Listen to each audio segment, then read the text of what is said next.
के न्यूज, खबरों का सारथी। नमस्कार, खबर उत्तराखंड में आपका स्वागत है। मैं हूं आरिश अजहर। रुक करते हैं इस वक्त की हेडलाइंस पर। सीएम धामी की पहल, स्वदेशी को बढ़ावा देने पर संवाद कार्यक्रम का आयोजन। उत्तराखंड में नए सिरे से डेंजर जोन और दुर्घटना संभावित स्थलों का सर्वे, आपदा के बाद परिवहन विभाग उठा रहा कदम। मौसम खुलते ही चार धाम यात्रा ने पकड़ी रफ्तार, दर्शन करने वाले श्रद्धालुओं का आंकड़ा 45 लाख के पार। उत्तराखंड के 4,400 गांव में डिजिटल क्रॉप सर्वे की तैयारी, मोबाइल ऐप से दर्ज होगा रिकॉर्ड। पीएम किसान सम्मान निधि की 21वीं किस्त जारी, उत्तराखंड में किसानों के बैंक खातों में पहुंचे 157.86 करोड़ रुपए। उत्तराखंड में आपदा प्रबंधन के मोर्चे पर डटेंगे युवा, अगले माह से ट्रेनिंग देने की तैयारी। आप देख रहे हैं के न्यूज, खबरों का सारथी। आगे बढ़ते उत्तराखंड में जीएसटी बचत उत्सव के तहत बीजेपी नेता व्यापारियों के बीच जाकर उन्हें नए जीएसटी सुधारों के बारे में जानकारी दे रहे हैं।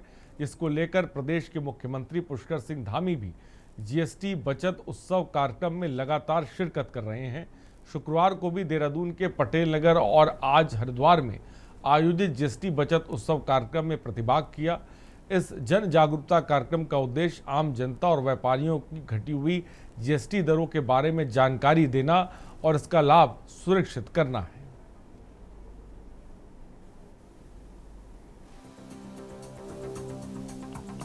आपको बता दें कि बीते दिनों जीएसटी पर मोदी सरकार ने बड़ा फैसला लिया है। अब जीएसटी के सिर्फ 2 स्लैब होंगे, 5% और 18% जीएसटी स्लैब होंगे।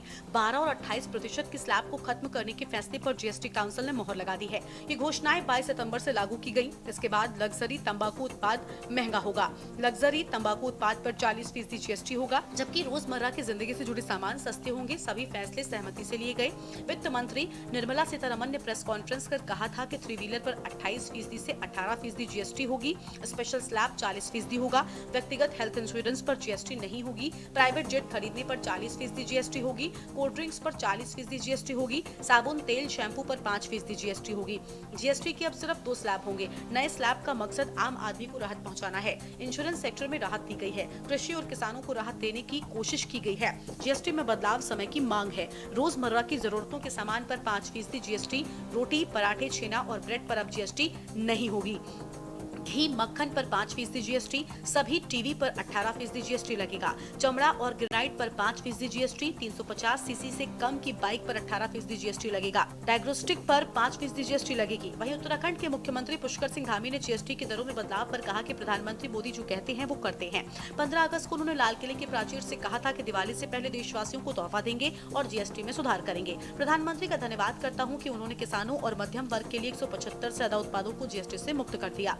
किसानों के लिए कई चीजें सस्ती होने वाली है। मध्यम वर्ग और छात्रों को भी काफी लाभ मिलेगा। दशहरे से पहले देशवासियों को लाभ मिल सकेगा और देश का उत्थान होगा, जिसके लिए प्रधानमंत्री मोदी का धन्यवाद करते हुए कहा कि प्रदेश में जगह जगह जीएसटी बचत उत्सव समारोह हो रहा है। मंत्री श्री नरेंद्र मोदी जी ने 15 अगस्त को लाल किले से कहा था, उन्होंने देशवासियों के नाम अपने संबोधन में कहा था कि जल्दी ही जीएसटी में जो है ऐसा प्रावधान किया जाएगा कि देशवासियों को उसका लाभ होगा, आम नागरिकों को लाभ होगा, मध्यम वर्ग के लोगों को लाभ होगा और उच्च वर्ग के लोग भी उससे लाभान्वित होंगे।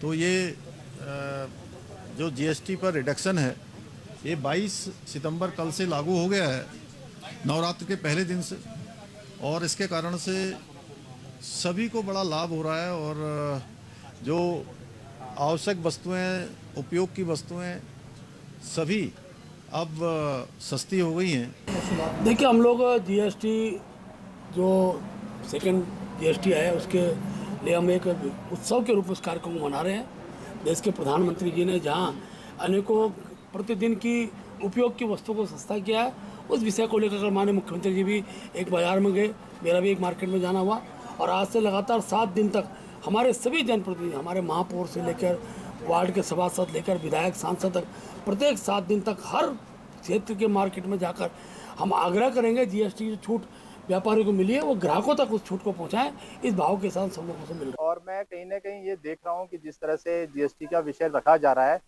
हम देखना चाह रहे हैं कि इस पे कितना प्रभाव पड़ेगा, क्योंकि सरकार ने तो अपना स्लैब कर दिया है। मैं सिर्फ ये पूछना चाह रहा था कि अगर ये सारी चीजें नियम लागू होंगे तो कब लागू होंगे, क्योंकि सरकार बहुत सारी चीजें कर देती है और वो धरातल में कहीं दिखाई नहीं देती है। हमें अपेक्षा यही है कि जिस तरह से नया स्लैब जीएसटी का आया है, दुकानदार वगैरह सारे के सारे उस तरह से उस पर नियम काम करें। जीएसटी अभी लागू करी है भारत सरकार ने। अभी जो भी दुकानदार आप कोई ले को कहीं चले जाओ, वो जो पुराना रेट है उसी रेट पर सारा सामान दे रहे हैं। अभी जो इस जीएसटी का कोई फायदा नहीं हुआ, क्योंकि सामान तो उसी रेट पर दे रहे। तो रहने वाले समय में हो सकता है जीएसटी जो सरकार ने इसमें छूट दी उसी रेट पर ये सामान दुकानदार सभी उपलब्ध कराए। वहीं विपक्ष ने केंद्र और राज्य सरकार को जीएसटी रिफॉर्म पर घेरते हुए कहा कि केंद्र सरकार जीएसटी को इतना हाइप करके लाई थी कि इसके लिए रात को पार्लियामेंट सेशन बुलाना पड़ा। राष्ट्र को वन नेशन वन टैक्स और दूसरी आजादी की बात कहकर जीएसटी को लाने के लिए बहुत सेलिब्रेट किया गया, लेकिन असल में जनता के ऊपर एक बड़ा बोझ डाला गया, जिसके चलते जीएसटी नीति का खामियाजा पूरे देश ने भुगता। कांग्रेस का कहना है प्रधानमंत्री मोदी की हमेशा से जल्दबाजी में फैसला लेने की आदत रही है और यही परिणाम रहा कि मोदी सरकार की जीएसटी नीति का खामियाजा पूरे देश को भुगतना पड़ा। उन्होंने कहा कि राहुल गांधी ने साल 2016 में जीएसटी नीति का मुखर होकर विरोध किया और इसे गब्बर सिंह टैक्स बताया था, लेकिन अब तो भारत सरकार और जीएसटी काउंसिल ने भी मान लिया है कि ये वाकई गब्बर सिंह टैक्स था। इसका मतलब बीते 8 सालों तक केंद्र सरकार लोगों की जेबों पर जीएसटी के माध्यम से डाका डालती रही और उनका खून चूसती रही और आज जीएसटी बचत उत्सव का ढोल पीट रही है। पार्टी आज नोटंकी पार्टी बनके रह गई है। पहले 8 साल तक जनता पर जीएसटी थोप करके जनता की गाड़ी कमाई लूटने का काम भाजपा सरकार ने किया और अब जब देख रही है कि भाजपा की उल्टी गिनती शुरू हो गई है, जनता में आक्रोश बढ़ रहा है। राहुल गांधी जी लगातार जीएसटी घटाने की मांग कर रहे थे, अब दबाव में जीएसटी घटाई गई तो उसका उत्सव मना रहे हैं। जनता पूछ रही है कि जो 8 साल तक जीएसटी के नाम पर जनता की गाड़ी कमाई भाजपा सरकार ने लूटी है, ये उसका उत्सव है।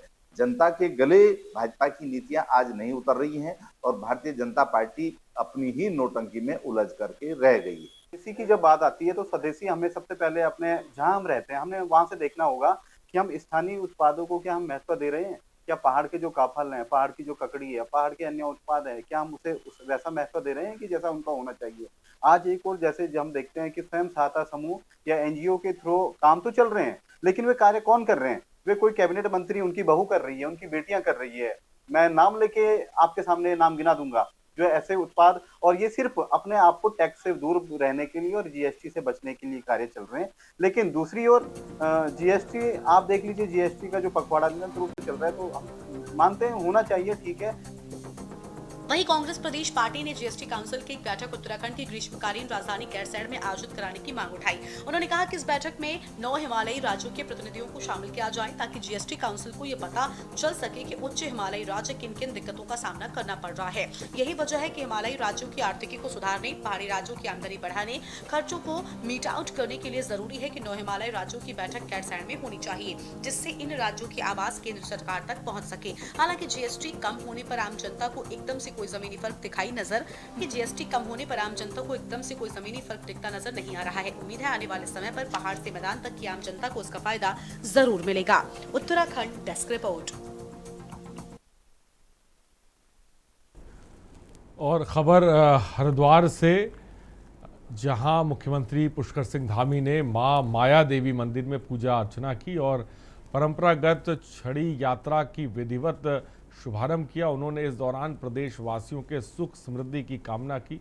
मंदिर परिसर में साधु संतों और श्रद्धालुओं की भारी भीड़ थी, जिससे पूरा क्षेत्र धार्मिक माहौल से गूंज उठा। पूजा के बाद छड़ी यात्रा को रवाना किया गया। यह यात्रा कई तीर्थ स्थलों से होकर निकलेगी, जहां पूरे मार्ग में विशेष पूजन और अनुष्ठान होंगे। यात्रा का समापन ओम पर्वत पर अंतिम धार्मिक अनुष्ठान के साथ होगा।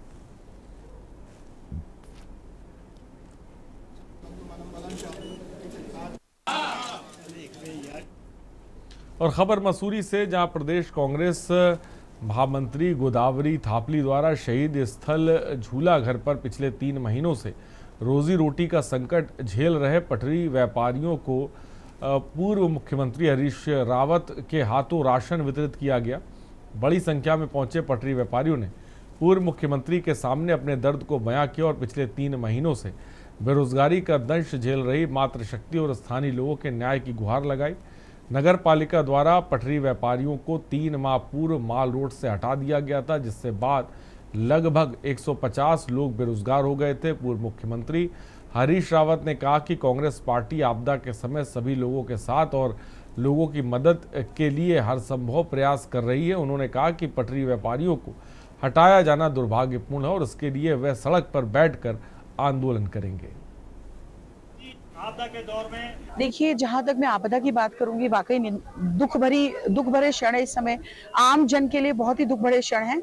और जिस तरीके से मैंने अगर मैं पर्सनली बात करूं, मैंने क्षेत्रों में बहुत भ्रमण कर रही हूं और जितना जो चीज हम लोग प्रोवाइड करा सकते हैं, चाहे राशन हो, बिस्तर हो या जो भी, क्योंकि लोगों का सब जान माल सब खराब हो चुका है। और इतने लोग जो हैं, अभी हम लोग नीचे क्यारकुली में थे तो वहां पर भी, किमाड़ी में भी बहुत नुकसान हुआ है। इसलिए मैंने अपने जो हमारे शीर्ष नेतृत्व में मैंने हरीश रावत जी को, हमारे पूरे जितने भी हैं बड़े नेतागण, तो उन लोगों को सब जगह ले जाना चाह रही, ताकि वो लोग भी देखें और वो भी पहल करें, मतलब अधिकारियों को बोले, क्योंकि आपदाग्रस्त क्षेत्र इतना मसूरी विधानसभा में बहुत ज़्यादा प्रभाव पड़ा इसका।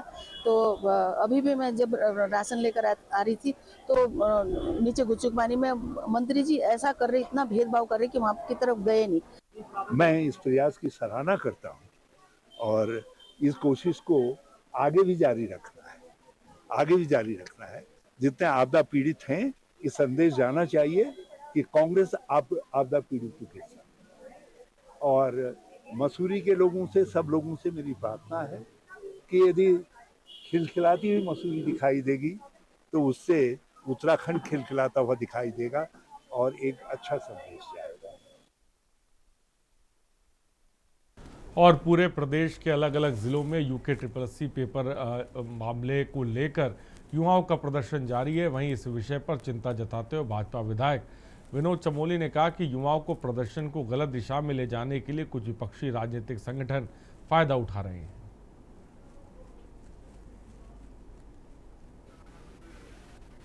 तीन राजनीतिक दल वहां पूर्णतः सक्रिय हैं।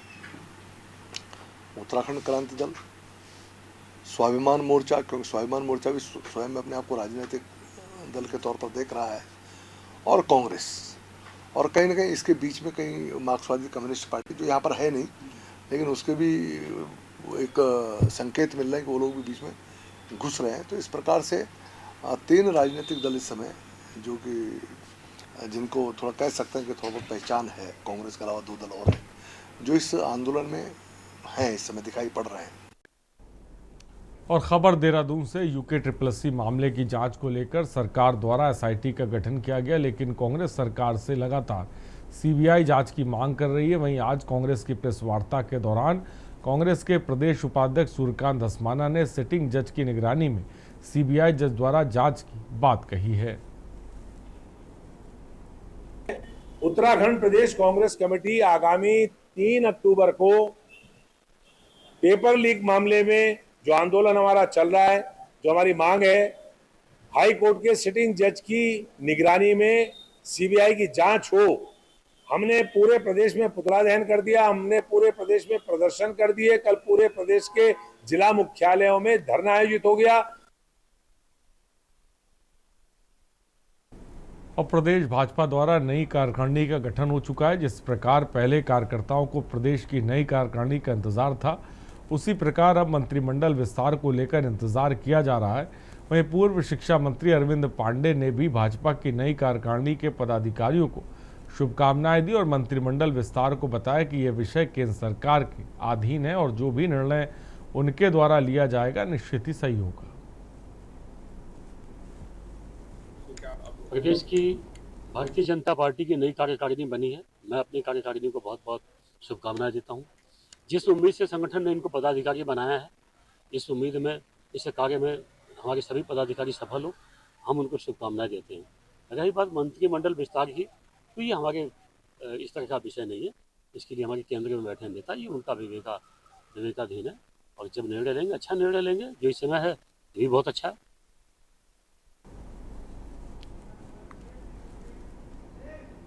और रुकते एक ब्रेक के लिए, जल्द हाजिर होंगे।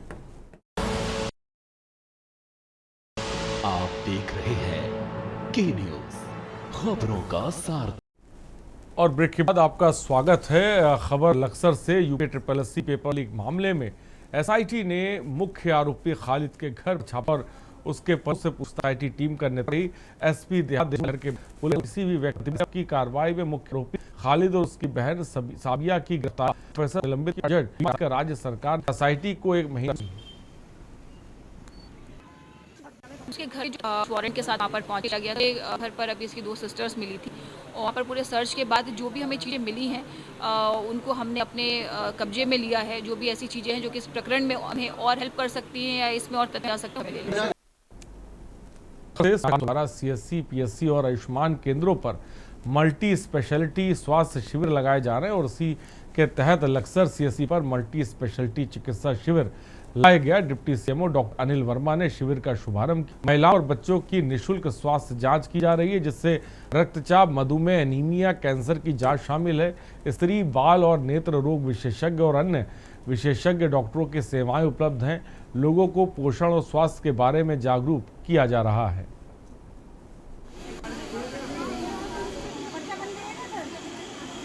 सर हम यहाँ अपने गाँव में से छोटी गाड़ी था, हम दफ्तर आए थे, कैंप लग रहा और वहाँ से विकलांगों को जो है ना सर्टिफिकेट बनने, प्रमाण पत्र बनने और इसी वजह से हमें घंटा रहेगा पर्चा बना और यहाँ डॉक्टर लोग कह रहे हैं वहाँ उधर जाओ, 10 नंबर में जाओ, 20 नंबर में जाओ, 8 नंबर में जाओ, तो यहाँ हमको ऐसा नहीं मिल रहा। स्वस्थ नारी सशक्त परिवार अभियान के अंतर्गत पूरे भारतवर्ष में माननीय प्रधानमंत्री जी के जन्म दिवस के शुभ अवसर पर 17 सितंबर से 2 और खबर देहरादून से यूके SSSC मामले की जांच को लेकर सरकार द्वारा एसआईटी का गठन किया गया, लेकिन कांग्रेस सरकार से लगातार सीबीआई जांच की मांग कर रही है। वहीं आज कांग्रेस की प्रेस वार्ता के दौरान कांग्रेस के प्रदेश उपाध्यक्ष सूर्यकांत धस्माना ने सिटिंग जज की निगरानी में सीबीआई जज द्वारा जांच की बात कही है। उत्तराखंड प्रदेश कांग्रेस कमेटी आगामी 3 अक्टूबर को पेपर लीक मामले में जो आंदोलन हमारा चल रहा है, जो हमारी मांग है, हाई कोर्ट के सिटिंग जज की निगरानी में सीबीआई की जांच हो। हमने पूरे प्रदेश में पुतला दहन कर दिया, हमने पूरे प्रदेश में प्रदर्शन कर दिए। कल पूरे प्रदेश के जिला मुख्यालयों में धरना आयोजित हो गया। और प्रदेश भाजपा द्वारा नई कार्यकारिणी का गठन हो चुका है। जिस प्रकार पहले कार्यकर्ताओं को प्रदेश की नई कार्यकारिणी का इंतजार था, उसी प्रकार अब मंत्रिमंडल विस्तार को लेकर इंतजार किया जा रहा है। वहीं पूर्व शिक्षा मंत्री अरविंद पांडे ने भी भाजपा की नई कार्यकारिणी के पदाधिकारियों को शुभकामनाएं दी और मंत्रिमंडल विस्तार को बताया कि यह विषय केंद्र सरकार के अधीन है और जो भी निर्णय उनके द्वारा लिया जाएगा निश्चित ही सही होगा। प्रदेश की भारतीय जनता पार्टी की नई कार्यकारिणी बनी है। मैं अपनी कार्यकारिणी को बहुत बहुत शुभकामनाएं देता हूं। जिस उम्मीद से संगठन ने इनको पदाधिकारी बनाया है, इस उम्मीद में, इस कार्य में हमारे सभी पदाधिकारी सफल हो, हम उनको शुभकामनाएं देते हैं। रही बात मंत्रिमंडल विस्तार की, तो ये हमारे इस तरह का विषय नहीं है। इसके लिए हमारे केंद्र में बैठे नेता, ये उनका विवेकाधीन है और जब निर्णय लेंगे, अच्छा निर्णय लेंगे। जो इस समय है ये भी बहुत अच्छा है।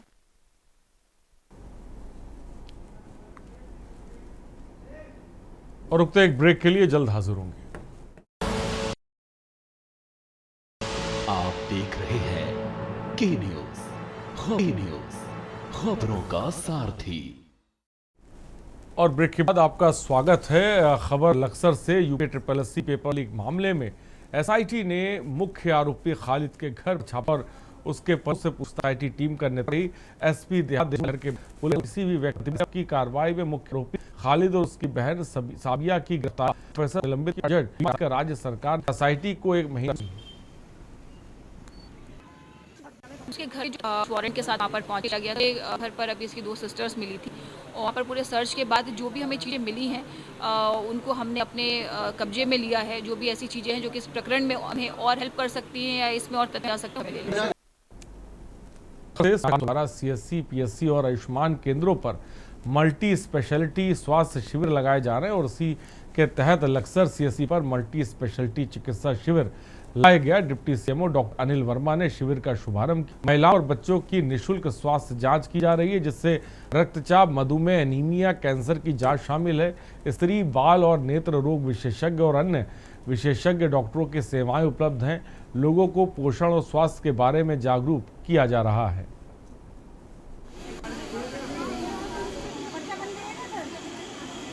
सर हम यहाँ अपने गाँव में से छोटी गाड़ी था, हम दफ्तर आए थे, कैंप लग रहा और वहाँ से विकलांगों को जो है ना सर्टिफिकेट बनने, प्रमाण पत्र बनने और इसमें हमें घंटा पर्चा बना और यहाँ डॉक्टर लोग कर रहे हैं वहाँ उधर जाओ, 10 नंबर में जाओ, 20 नंबर में जाओ, 8 नंबर में जाओ, तो यहाँ हमको ऐसा नहीं मिल रहा।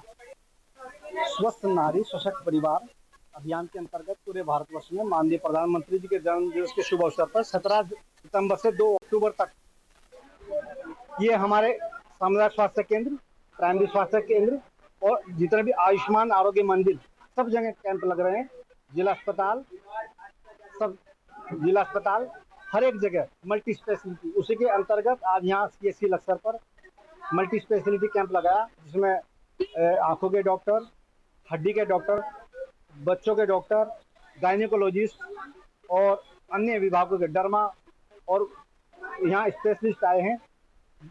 ब्लड डोनेशन का काम चल रहा है यहाँ पे।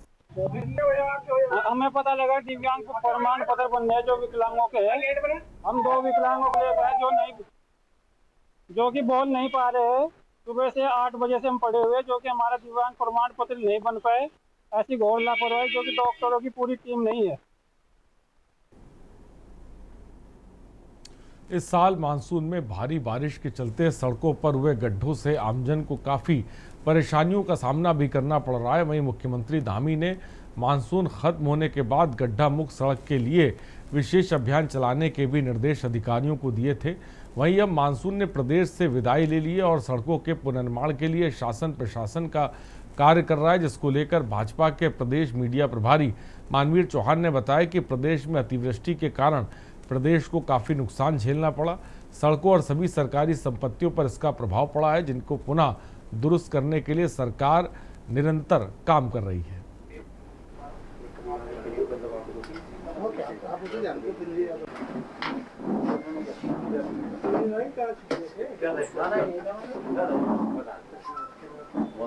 जी सर, सभी को मालूम है कि हमारे राज्य में वृष्टि के कारण बहुत ही अत्यधिक सार्वजनिक संपत्तियों का नुकसान हुआ है। उसमें चाहे हम सड़कों की बात करें, चाहे अन्य सरकारी संपत्तियों की बात करें, बहुत नुकसान हमारे राज्य में हुआ है और इसकी जल्द से जल्द ये चीज़ें सभी सुदृढ़ हों। सड़क जो जहाँ जहाँ टूटी हैं उनको ठीक कराने के लिए सरकार युद्ध स्तर पर जुटी हुई है। और रुड़की से खबर, पिरान कलियर कावड़ मार्ग पर हुए भीषण सड़क हादसे में हरिद्वार यूनिवर्सिटी के 2 छात्रों की स्कूटी सामने से आ रही कार से टकरा गई। हादसा इतना ज़बरदस्त था कि एक छात्र की मौके पर ही मौत हो गई, जबकि दूसरी गंभीर हालत में अस्पताल में ज़िंदगी और मौत के बीच जूझ रहा है। सिविल लाइन कोतवाली क्षेत्र में ये हादसा उस वक्त हुआ जब हरिद्वार यूनिवर्सिटी के छात्र सौरभ सिंह और आयुष कुमार स्कूटी की ओर आ रहे थे, तभी सामने से आ रही ऑल्टो कार से उनकी जोरदार भिड़ंत हुई और भीषण टक्कर में नेपाल निवासी सौरभ सिंह की मौके पर ही मौत हो गई, जबकि बिहार निवासी आयुष कुमार गंभीर रूप से घायल हो गए। सूचना मिलते पुलिस मौके पर पहुंची और घायलों को एम्बुलेंस से अस्पताल में भर्ती कराया है। सर, हमें भी यही न्यूज़ मिली है कि एक मेवर कलियर की है और जो जिसका एक्सीडेंट हुआ है सौरभ कुमार नाम बताया जा रहा है, 21 वर्षीय उम्र है, नेपाल का निवासी है और ऑन द स्पॉट उनकी डेथ हो गई है। पुलिस द्वारा हमारे पास डेड बॉडी ही लाई गई है जो कि यहाँ पे मॉर्चरी में रख दी गई है। इससे ज़्यादा हमारे पास भी इस समय कोई जानकारी नहीं है। और आगे बढ़ते हैं, उत्तराखंड किसान मोर्चे के 34 दिन से जारी धरने का बड़ा असर हुआ। इकबालपुर शुगर मिल ने आखिरकार किसानों को बकाया गन्ना राशि का भुगतान देना शुरू कर दिया। किसानों को करीब 4 करोड़ 54 लाख रुपए का चेक सौंपा गया। इसके बाद किसान मोर्चा ने मुख्यमंत्री आवास पर किए जाने वाले आत्मदाह कार्यक्रम को स्थगित किया। आपको बता दें कि ज्वाइंट मजिस्ट्रेट के कार्यालय के बाहर पिछले 34 दिनों से धरना दे रहे किसान अपनी मांगों को लेकर लगातार आवाज़ उठा रहे थे और गन्ना भुगतान, स्मार्ट मीटर और किसानों की अन्य समस्याओं को लेकर मोर्चा सड़क पर बैठा था। मोर्चे के राष्ट्रीय अध्यक्ष गुलशन रोड ने बताया कि 3 दिन पहले ही प्रशासन को चेतावनी दी गई थी कि अगर गन्ना बकाया नहीं चुकाया गया तो 27 सितंबर को किसान मुख्यमंत्री आवास पर आत्मदाह करेंगे। जैसा आपको पता, 34 दिन से उत्तराखंड किसान मोर्चे का जो धरना इस ज्वाइंट मजिस्ट्रेट कार्यालय में चलाया रहा और किसान बड़ा आक्रोशित था। 1 रुपये का भुगतान नहीं हो पा रहा था, ना ही स्मार्ट मीटर में कुछ मतलब स्पष्ट कुछ प्रशासन का या सरकार का रवैया था। तो इसको लेकर किसानों ने 27 सितंबर का 10 कार्यकर्ताओं ने माननीय मुख्यमंत्री के आवास पर आत्मदाह की चेतावनी प्रशासन और सरकार को दे रखी थी। और खबर नैनीताल से, कुमाऊं विश्वविद्यालय के डीएसबी कैंपस में छात्र संघ चुनावों की मतगणना पूर्ण हो गई। इस बार अध्यक्ष पद के लिए निर्दलीय उम्मीदवार करण सती और एबीपी के बीच सीधा मुकाबला था। इसमें निर्दलीय उम्मीदवार करण सती अपने निकटतम प्रतिद्वंदी अखिल भारतीय विद्यार्थी परिषद के तनिष्क मेहरा को 249 से अधिक मतों से पराजित कर अध्यक्ष पद पर कब्जा जमाया। वहीं छात्रा अध्यक्ष पद से में तनीषा जोशी और छात्र उपाध्यक्ष में दिनेश चंद्र, उप सचिव सचिव पद में जयवर्धन विजय रहे। और मतदान सुबह 10 बजे शुरू होकर दोपहर 2 बजे तक चला, जिसके बाद वोटों की गिनती शुरू हुई। तो मैं करण सती, जितने भी छात्र छात्राओं ने मुझे स्नेह और प्रेम दिया उनका दिल से धन्यवाद करता हूँ। और परिवर्तन की जो मैंने यहाँ पर संकल्प लिया था, इस बार जितने भी हमारी बेसिक नीड्स होंगी और छात्रों की समस्या होंगी उसमें हम समाधान करेंगे और छात्रों के बीच में कार्य करेंगे। पहले कॉलेज में जो हमारे स्टूडेंट्स हैं उनके लिए आवाज़ उठाई जाएगी, क्योंकि बहुत सी आवाज़ उनकी दबाई जा रही है। जैसे कि हमारे कॉलेज में जो प्रोफेशनल कोर्स है उनका इंफ्रास्ट्रक्चर इतना ख़राब है, उसमें स्मार्ट क्लासेस नहीं है। तो सबसे पहले मेरा सचिव बनने के बाद यही काम रहेगा कि मैं स्मार्ट क्लासेस लेके आऊँगा। आप लोगों को विदित ही है, क्योंकि आप लोग एक्टिवली इसको कवर करते आ रहे हैं। हमें सबसे पहले तो माननीय कुलपति जी की तरफ से एक बहुत बड़ा सपोर्ट हमें इस चुनाव को संपादित करने में मिला है।